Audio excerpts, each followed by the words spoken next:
Namaku Arif, tukang ojek online biasa. Kerja siang malam demi bayar kontrakan dan utang warisan orang tua.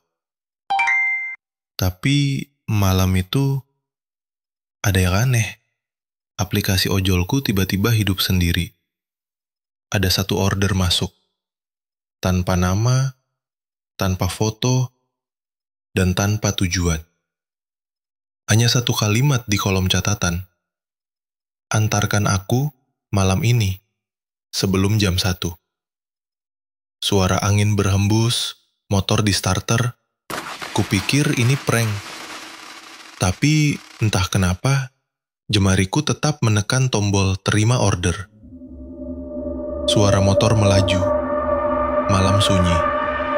Aku ikuti titik GPS dari orderan aneh itu. Melewati jalan kecil yang asing, dan akhirnya sampai di depan sebuah rumah tua dengan lampu temarang. Rumah itu sepi, tapi pintunya terbuka sendiri. Di dalam tidak ada siapa-siapa. Hanya ada sebuah kotak kayu kecil di atas meja, dengan kertas bertuliskan, "Antarkan ke makam keluarga sebelum jam 1. Aku bawa kotaknya, berat, dan terasa hangat. Kutanya dalam hati, siapa yang naruh ini? Kenapa dikirim seperti ini? Tapi malam itu, entah kenapa, aku tidak bisa menolak. Suara motor di malam sunyi, angin tipis. Makam keluarga yang dimaksud ada di pinggiran kota, lewat jalan rusak dan sepi. Jam menunjukkan 1.27. Masih ada waktu. Tiba-tiba, saat melewati jembatan kecil, aku merasa motor lebih berat. Tapi, tak ada siapapun di belakangku. Kupelankan motor, lirik lewat spion. Ada bayangan di belakangku. Hitam. Kabur. Tapi jelas duduk. Kutoleh cepat. Kosong. Tapi saat lihat spion lagi, bayangan itu masih duduk di sana. Menatapku. Aku nggak berani berhenti. Motor kupacu perlahan, tapi tanganku gemetar. Suara itu mulai terdengar. Samar. Dari arah belakang. Pelan aja, Mas. Jangan buru-buru. Jantungku langsung berhenti sejenak. Tapi aku gak berani nengok. Spion di motorku berembun. Tapi bentuk wajah itu mulai terlihat samar. Mata kosong. Wajah pucat. Tersenyum. Tapi senyumnya bukan senyum manusia. Aku berhasil antar kotak itu ke makam. Tanpa ada yang menyambut, tanpa ada yang menjelaskan. Dan sekarang, aku cuma ingin pulang. Tahap waktu sampai di rumah, sesuatu terasa beda. Tanah jadi lebih lembab, lampu teras berkedip, dan pagar berkarat parah. Di dalam rumah, semuanya sunyi. Dan ada foto lama tergantung di dinding. Foto itu adalah aku dan keluargaku. Tapi aku masih kecil. Dan wajahku dicoret. Malam itu, aku dapat order lagi dari akun yang sama. Tidak dikenal. Titik jemput di depan taman bermain yang sudah lama terbengkalai. Aku datang. Taman gelap. Tapi ada ayunan yang bergerak sendiri. Di situ, aku melihat sosok kecil. Anak laki-laki sekitar 7 tahun. Berdiri menatapku, diam. Dia naik ke jok motorku, gak ngomong sepatah kata pun. Tapi kulihat matanya basah. Di aplikasi tujuan tertulis, antar aku ke rumah, Mama lupa boneka aku. Selama perjalanan, aku bisa dengar suara tangisnya pelan dari belakang. Order masuk lagi, akun masih sama. Titik jemput, bawah flyover Cibening. Waktu aku sampai, ada perempuan berdiri menghadap tembok. Baju putih, rambut panjang, perut membesar. Dia naik sendiri ke jok belakang, tanpa suara. Tapi dari kaca spion, matanya nangis. Aplikasi cuma menulis, antarkan kami ke tempat yang tenang. Kami. Saat aku lihat spion, tangannya melingkar ke perutnya. Perutnya bergerak. Ada yang lain? Masih hidup? Atau belum sadar kalau sudah mati? Aku pikir semua penumpang akan pergi setelah diantar. Tapi malam itu ada yang tetap duduk di jok belakang. Orderan selesai, tapi dia masih diam di sana. Matanya gelap, mulutnya tertutup rapat. Aku pelankan motor, ku toleh, Dan dia tersenyum. Senyum yang gak manusiawi.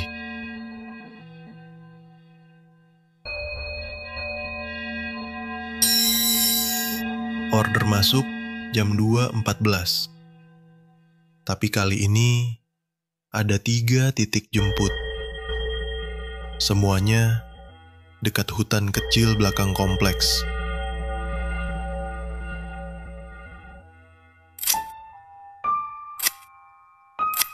Aku tunggu, dan mereka muncul. 3 orang, semua pakai baju putih. Wajah tertutup kain kafan. Tanpa suara, mereka naik ke motor. 1 di jok belakang, 2 lagi berdiri di sisi kanan dan kiri.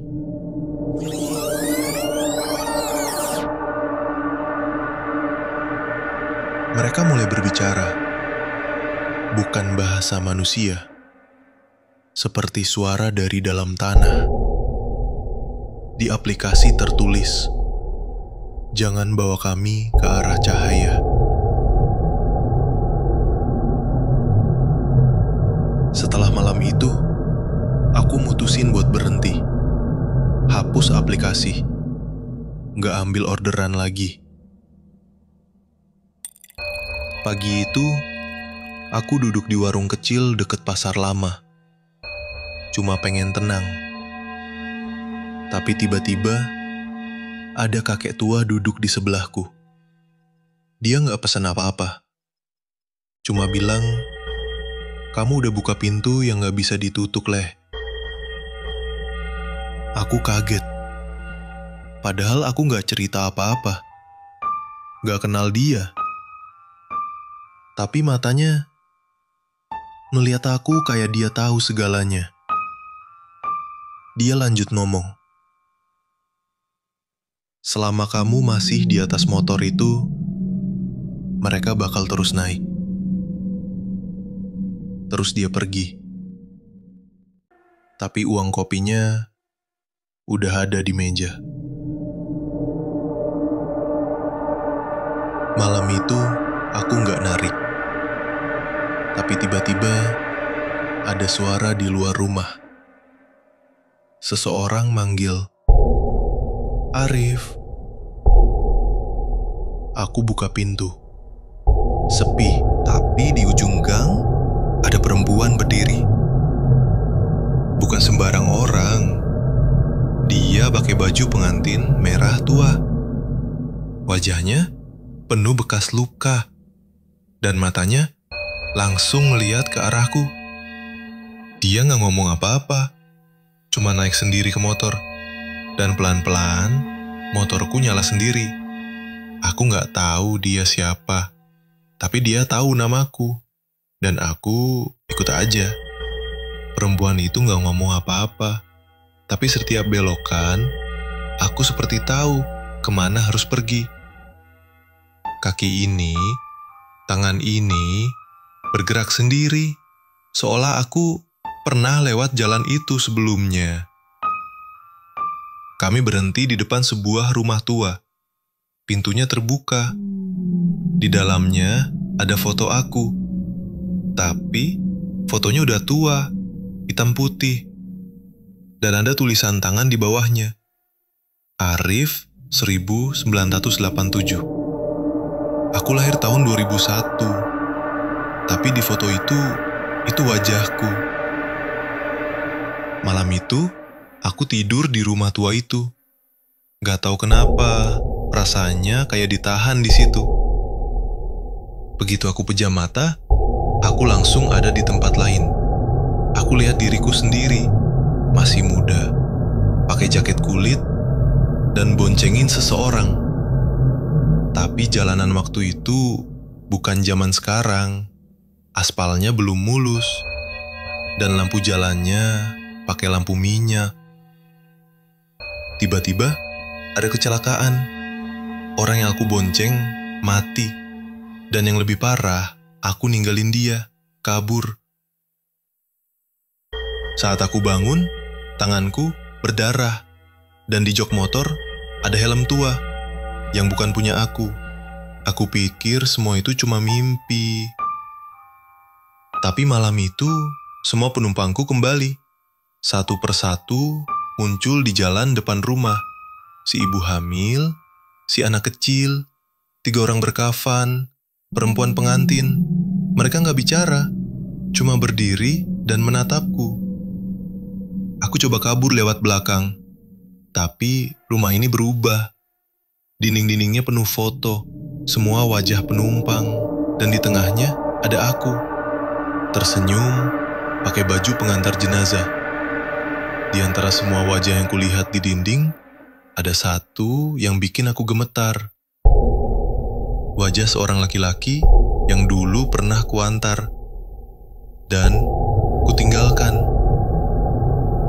Tiba-tiba, lantai rumah terbuka, seperti liang lahat. Dan dari dalamnya, dia muncul.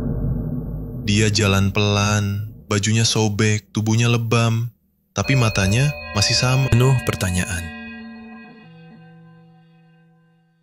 "Apa kamu ingat aku, Rif?" katanya. Dan aku langsung tahu. Ia penumpang pertama yang mati di kecelakaan karena aku kabur.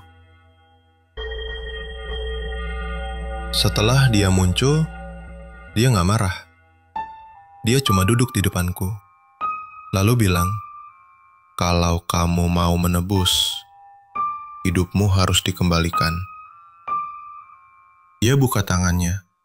Ada batu kecil hitam, dan di dalamnya ada bayangan motorku. "Kamu sudah pakai kendaraan milik kami. Sudah antar terlalu banyak jiwa. Sekarang waktumu," katanya. Aku nggak bisa jawab. Kakiku lemes. Tapi di luar rumah, motor itu hidup sendiri. Lampunya nyala terang.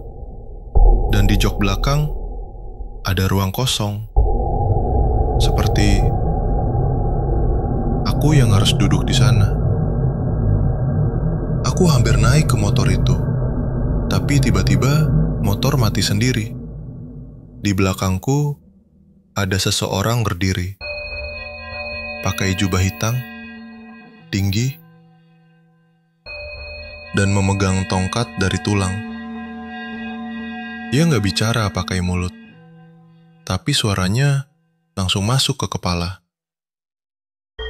Torendra Laharas, Papa Joya pakai dan kau tidak pernah diberi pilihan karena kau sudah dipilih. Dia angkat tongkat itu, dan semua arwah yang berdiri di luar berlutut. Aku nggak ngerti. Tapi saat itu aku tahu, mereka semua bukan nunggu aku mati. Mereka nunggu aku naik pangkat. Setelah semua arwah berlutut, sosok berjubah itu mendekatiku. Dia taruh sesuatu di tanganku. Kunci motor. Kau sekarang resmi pengantar mereka. Dan ini penumpang pertamamu.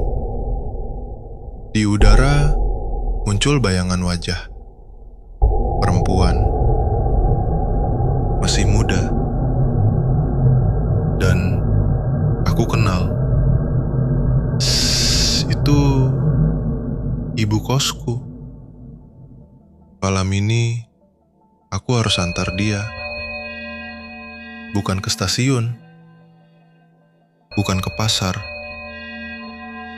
tapi ke tujuan terakhirnya. Jam 2 pagi, aku jemput ibu kos. Dia gak banyak tanya, cuma bilang mau ke belakang terminal. Tapi saat motorku mulai masuk jalan gelap, ibu kos mulai goyah. Rif, ini kemana? Dia bukan jalan ke terminal. Aku gak jawab, karena bukan aku yang nyetir. Motorku jalan sendiri. Ibu kos makin panik, dia mulai goyang-goyang di belakang. Gak mau, aku belum mau mati, belum. Tiba-tiba, dia menghilang. Lenyap. Di jok belakang, tinggal selendangnya. Malam itu, aku baru balik dari mengantar motor. Tapi begitu masuk ke dalam kos, semuanya berubah. Kamarnya Mbak Siska dikunci dari dalam. Tapi suara ketawa bukan suara dia. Itu suara ibu kos. "Buka! Tolong dia masuk!"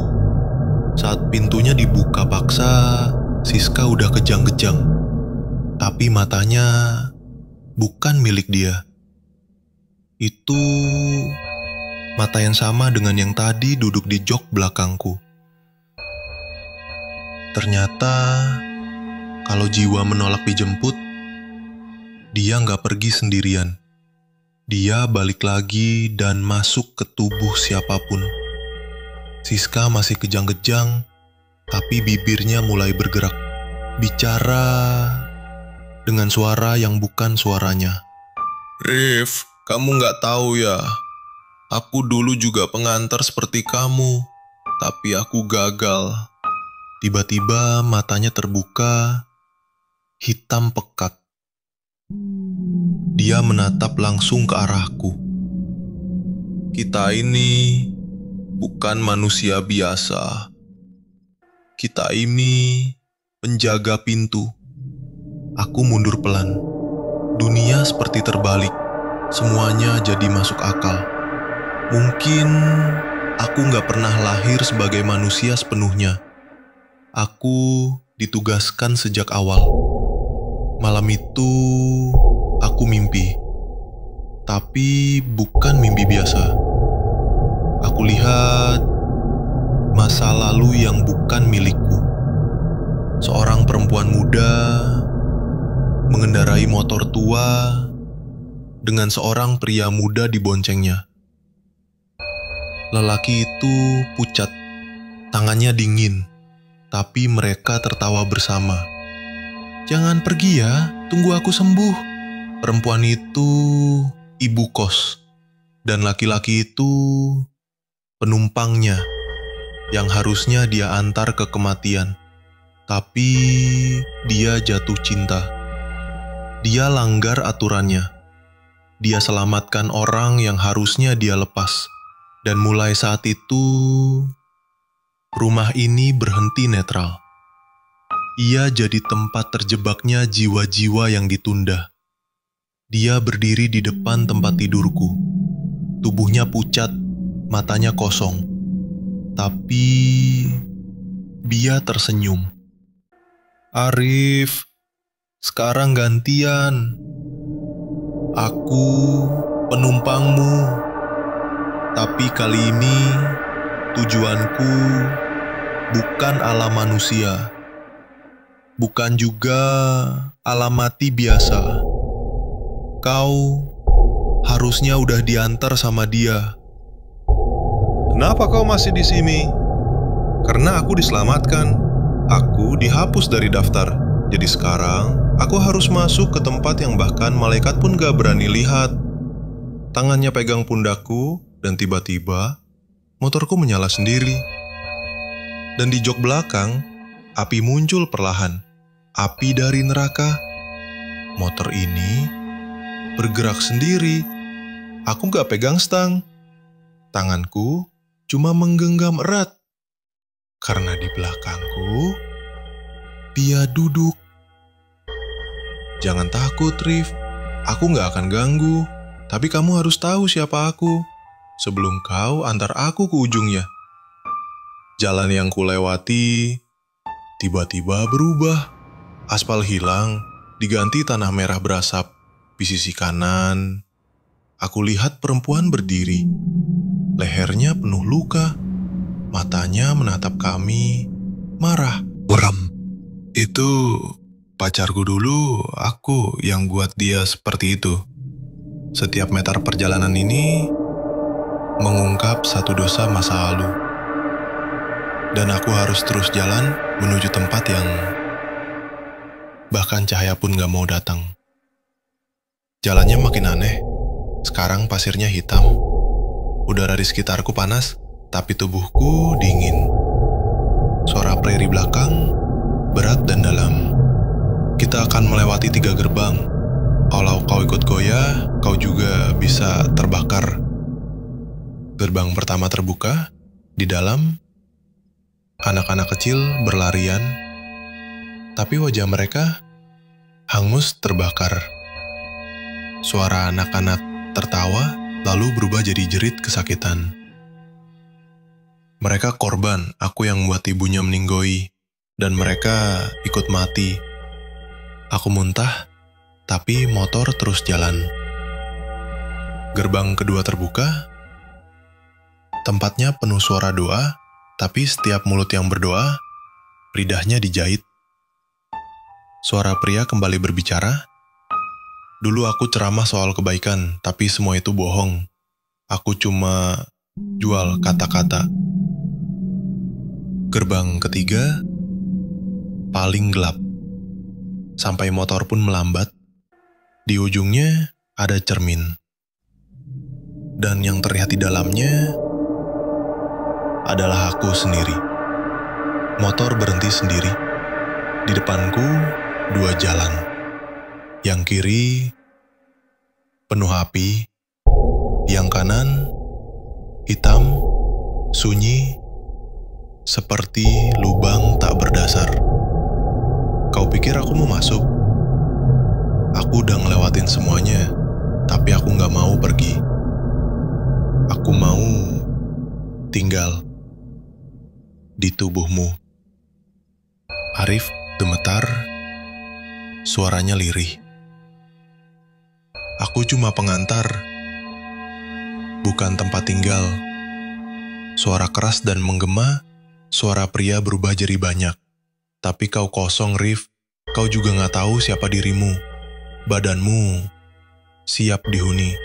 Karena selama ini, tamu juga bukan sepenuhnya manusia.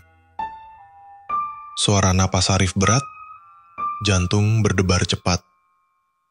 Aku mau lari, tapi kakiku kaku. Tubuhku mulai gemetar, dan bayanganku berubah jadi dia. Tubuhku jatuh, tapi bukan ke tanah. Aku masuk ke dalam pikiranku sendiri. Dan di sana dia menunggu. Kita ini sama, Rif. Sama-sama kosong. Tapi bedanya aku mau bertahan. Kamu masih ragu siapa dirimu. Bayanganku berdiri di hadapanku. Wajahku, tapi matanya merah. Senyumnya bukan senyum manusia. Tiba-tiba dia lompat ke arahku. Dan semuanya jadi gelap. Suara Arif berat, marah. Aku bukan tempat buat siapapun. Aku masih punya kendali. Cahaya keluar dari dadaku. Dan dia menjerit. Suara napas berat, motor mendesis pelan, suasana dini hari. Aku terbangun, masih duduk di atas motor. Tapi semuanya gelap. Matahari belum muncul. Dan di belakangku, aku dengar napas. Suara lirih, hantu perempuan. Terima kasih, Arif. Kau sudah bukakan jalannya. Suara Arif tegang, pelan. Siapa? Siapa kamu? Suara semakin dekat. Yang dia tinggalkan bukan cuma dosa, tapi aku. Karena dulu, akulah yang dikorbankan untuk dia bisa hidup.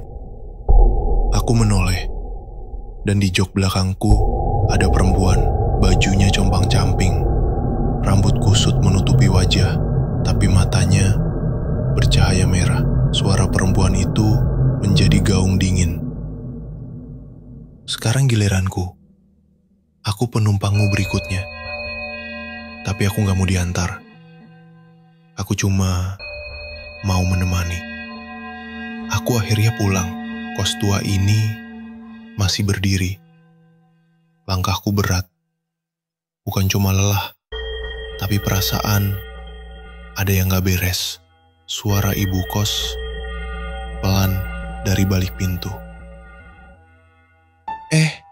Arif, kamu balik lagi?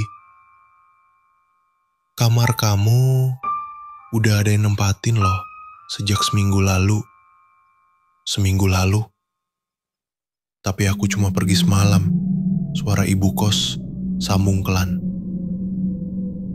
Dia juga namanya Arif. Mirip kamu. Tapi lebih pendiam. Sekarang pun dia lagi di dalam. Aku ketuk pintu. Dan dari dalam ada suara langkah. Tapi bukan satu. Lebih dari satu. Dan saat pintunya terbuka, aku lihat diriku sendiri. Tapi dia tidak sendiri. Aku berdiri di ambang pintu, melihat wajahku sendiri menatap balik dengan tenang. Tapi tatapan itu bukan milikku. Suara Arif lain. Kamu udah gak dibutuhkan di sini, Arif. Kamar ini, hidup ini, udah bukan milikmu. Aku melihat ke dalam kasurku, duduk di sana. Dia, perempuan yang menemaniku sejak perjalanan terakhir. Matanya menyala merah, tapi dia tersenyum padaku. Kamu sudah bukakan pintu, jadi kamu gak bisa menutupnya lagi. Aku ingin mundur, tapi langkahku terkunci. Tangan kiriku gemetar dan tanganku bergerak sendiri. Aku lari, bukan keluar, tapi ke gudang belakang kos ini, di mana cermin tua itu disimpan. Cermin yang dulu kulihat saat di gerbang ketiga. Dan saat aku berdiri di depannya, bayanganku tak mengikuti gerakanku. Cermin itu bukan pantulan, tapi pintu. Dan aku masuk. Aku berada di ruang kosong, tapi di sana ada tubuhku, duduk, diapit oleh dua sosok. Yang satu versi palsuku, yang satunya lagi perempuan berambut panjang, matanya menyala. Kalau mau balik, rebut dari kami. Kalau kuat, Itu tubuhku! Aku mau kembali! Aku jatuh ke dalam diriku sendiri. Semua gelap. Tapi aku bisa merasakan mereka. Satu di kepalaku, satu lagi di dadaku, berusaha mengambil alih. kamu sudah satu tubuh, tapi aku lebih cocok di dunia nyata. Dilma, kita bisa singkirkan dia, lalu kita menyatu. Aku ingin hidup. Aku ini Arif, bukan kalian. Tapi saat aku berteriak, cahaya keluar dari mataku. Dan tiba-tiba semuanya hening. Aku membuka mata, tapi dunia ini terasa asing. Dan saat aku lihat ke cermin, yang balik menatap, bukan aku. Sejak hari itu, aku tahu ada yang berbeda. Aku bisa dengar langkah kaki di lantai atas, padahal aku tinggal di lantai paling atas. Aku melihat orang yang gak sadar dia sudah mati. Mereka berdiri di pinggir jalan, menatap kosong, dan hanya aku yang lihat mereka. Kita sekarang satu, jadi kamu bisa lihat apa yang aku lihat, dengar apa yang aku dengar. Aku terbangun tengah malang, ada wajah menempel di langit-langit, dan dia menatapku dengan senyum yang sangat aku kenal.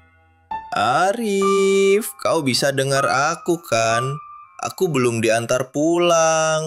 Aku terbangun, tapi bukan karena mimpi. Suara itu langsung di kepalaku, lembut, tapi dingin, seperti tanah basah. Dia memberiku alamat, sebuah rumah tua di ujung gang, terkunci rapat, berdebu, dan saat kubuka, bau busuk menyergap. Di dalam ada keranda, sudah lapuk, tapi masih utuh. Dan di atasnya ada fotoku, tapi aku pakai baju pemakaman. Arah ke timur, nak. Melewati 3 tikungan yang hilang dari peta. Kuburanku di sana. Aku naik motor, keranda tua diikat di belakang, dan di jok belakang dingin, seolah ada kabut yang ikut menempel di tulang punggungku. Kami melewati jalan yang tidak dikenal GPS, tanpa nama, tanpa lampu. Tapi aku tahu, aku tidak sendiri. Sedikit lagi, nak. Jangan berhenti ya, jangan tengok ke belakang. Saat sampai di tanah lapang itu, aku turunkan keranda. Tapi begitu aku menoleh, kerandanya kosong, dan di bawahnya ada helm ojek dengan namaku di kaca depannya. Dan aku sadar, sejak awal yang diantar adalah aku sendiri.